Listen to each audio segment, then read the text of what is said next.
শীত চলে আসছে আমাদের মধ্যে। ঢাকা শহরে এখনো অতটা শীত জেঁকে বসেনি। কিন্তু রাজশাহী, দিনাজপুর, রংপুর, সিলেট এইসব জায়গাতে কিন্তু শীত এখনই প্রচন্ড আকারে সবাই টের পাচ্ছে যে শীতের প্রকোপটা।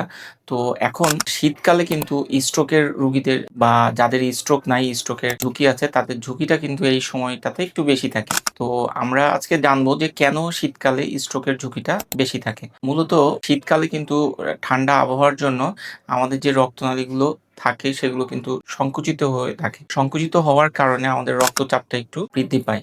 তো যাদের প্রেশার আছে তারা কিন্তু তাদের প্রেশারটা একটু বেড়ে যায়। ফলে কিন্তু স্ট্রোকের ঝুঁকি বাড়ে। আবার শীতকালে আমাদের পানিটা একটু কম খাওয়া হয়। পানির চাহিদা কম থাকে। এর ফলে আমাদের রক্তটাও কিন্তু একটু ঘন থাকে। তো ঘন রক্তে কিন্তু রক্ত জমাট বাঁধার প্রবণতা বেশি থাকে এবং যেকোনো সময় স্ট্রোক হওয়ার একটা ঝুঁকি থাকে। এছাড়াও শীতকালে আমরা কিন্তু আমাদের মুভমেন্ট বা নড়াচড়া একটু কমিয়ে দিই। শীতের জন্য খুব প্রয়োজন না হলে বের হই না। খুব প্রয়োজন ছাড়া আমরা ঘরের বাইরে যেতে চাই না। সবসময় গরম পরিবেশে থাকতে পছন্দ করি। তো যখনই আমাদের মুভমেন্টটা কমে যাবে তাহলে কিন্তু আমাদের শরীরের রক্ত চলাচলও কিন্তু একটু কমে আসে। তো রক্ত চলাচলটা কমে গেলে কিন্তু আপনার স্ট্রোকের ঝুঁকি বাড়বে।